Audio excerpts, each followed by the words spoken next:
మంచిర్యాల పట్టణంలోని college road Godavari తీరంలో ఈ నెల 21 నుంచి 3 రోజుల పాటు నిర్వహించనున్న సమ్మక్క సార్లమ్మ జాతరకు సంబంధించిన ఏర్పాట్లను ఎమ్మెల్యే కుకిరాళ్ల ప్రేమ్సాగర్రావు పరిశీలించారు. పలు సూచనలు చేశారు. భక్తులకు ఎలాంటి ఇబ్బందులు కలగకుండా అన్ని ఏర్పాట్లు చేయాలని మున్సిపల్ అధికారులకు సూచించారు. అదేవిధంగా ట్రాఫిక్ ఇబ్బందులు తలెత్తకుండా పోలీసులు చర్యలు తీసుకోవాలన్నారు.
ప్రత్యేకంగా అడగంగానే సమ్మక్క సారకు వచ్చిన డబ్బుల నుంచి ₹1 శాంక్షన్ చేస్తున్న జిల్లా ఇన్ఛార్జ్ మంత్రి గారు సీతక్క గారికి ధన్యవాదాలు. ఆ ₹1 వెళ్ళి ఇక్కడ 50 అనుకుంటాను, నస్పూర్లో 30 అనుకుంటాను, ఇటుకలో 20 అనుకుంటాను.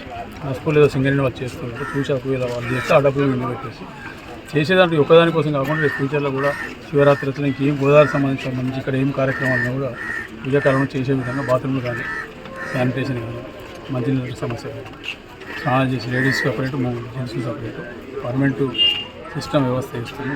ఓవర్ ట్యాంక్స్ పెట్టి చేస్తాం. ఏ రకమైన ఇబ్బంది లేకుండా మా ఆలోచనతో ఒకటే కాంగ్రెస్ ప్రభుత్వం వచ్చినాక ఈ సమ్మక్క సారక్క చాలామంది ఇక్కడ భక్తులను ఇక్కడ సమ్మక్క ఆడిదాకా పోవడం సాధ్యం కాదు కాబట్టి ఇక్కడ చేసుకుంటేందుకు వాళ్ళకి అక్కడ ఉన్న సౌకర్యాలు కాకపోయినా అట్లీస్ట్ వాటితో సమానంగా వాటితో కంపేర్ చేసే విధంగా సౌకర్యాలు ఏర్పాటు చేసి వచ్చిన భక్తులకు ఏ రకమైన ఇబ్బంది కాకుండా మంచినీళ్ళకి కానీ, స్నానాలకు కానీ, మొక్కడానికి కానీ, మంగళి వాళ్ళ శవర వాళ్ళ దగ్గర కానీ ఎక్కడ ఇబ్బంది కాకుండా అన్ని రకాల సౌకర్యాలు వాళ్ళకి చేసి వాళ్ళ ద్వారానే కాంగ్రెస్ వాళ్ళు బాగా చేసిందని చెప్పారు. సిద్ధంగా ఖచ్చితంగా చేస్తారు.